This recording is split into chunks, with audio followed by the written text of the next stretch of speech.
i-test tayong or i-feature tayong unit from VFC. Nasaan yung magazine nito? Wala dito. Takpan. Dito. Dito. Okay. So, ayun yung magazine. So, guys, ito. I-feature natin from VFC. Ano to? VFC na SIG Air MCX Virtus SBR AEG rifle. License ng SIG. Pogi, oh. So, color siya, gray. And then, itong unit na to, meron siyang front assembly na metal. And then, CNC lower receiver and upper receiver. With complete SIG markings.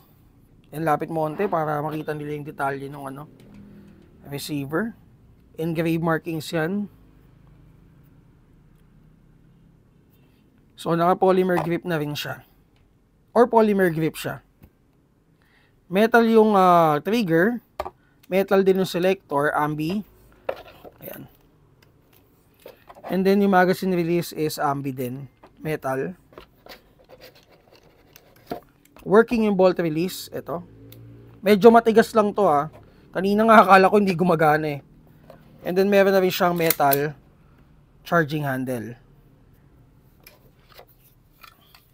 Then makikita rin natin yung chamber.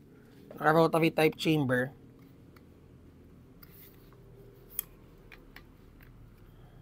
Ayan, sobrang tigas. And then for the stock, ano man tawag dito? So retractable na 3-position telescopic stock. Ayan, so for adjust, medyo matigas din guys dito. Yeah, for adjustment, ayan. So meron siyang 3 positions.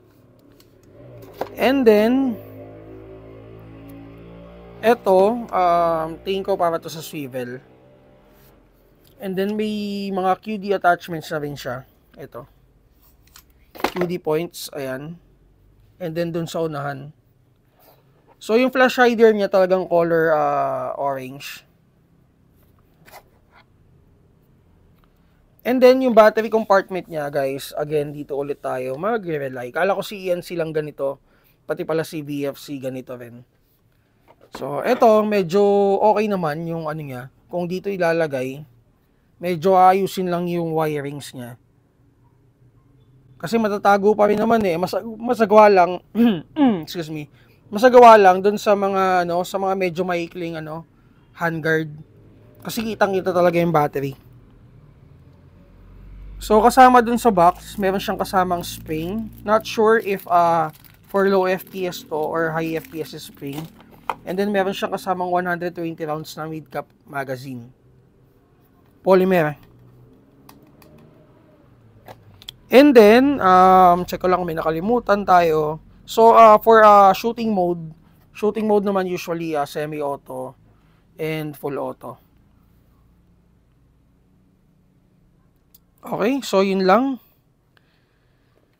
Check natin kung ilang FPS out of the box. By the way, for the price, ang price ito medyo ginto, nasa 34K. Okay, pero syempre, ayun nga, it's a VFC unit, so yung quality, expect na natin maganda. And it's a licensed product. Okay, so test natin. Saan yung battery? So, sa mga sites pala, yung pala sa sites, sa mga mag-a-ask if may kasamang sights, wala siyang kasamang sights. Yun lang talaga yung kasama niya. Manual BB loader, spring, and magazine.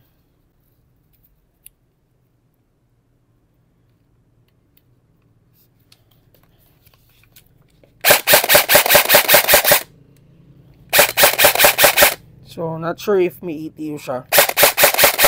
Pero mukhang meron based dun sa response trigger.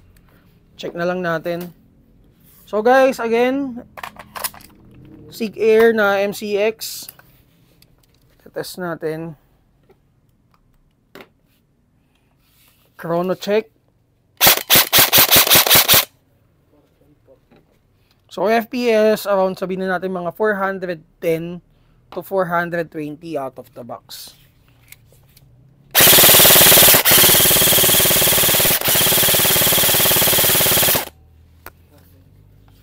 So, nag 420 siya. So, for the trigger response, maganda naman yung response niya. Very responsive. And hindi mo mararamdaman yung, kasi may mga unit talaga na nagdalag eh. Or yung malalim yung trigger pull. Ito, maganda. Naubos na yata yung bala.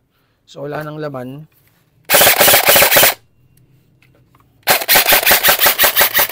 Yan. So, maganda yung response niya. Okay, so again, VFC MCX na Virtus SBR EEG rifle. Kung may mga tanong kayo guys regarding units, this unit PM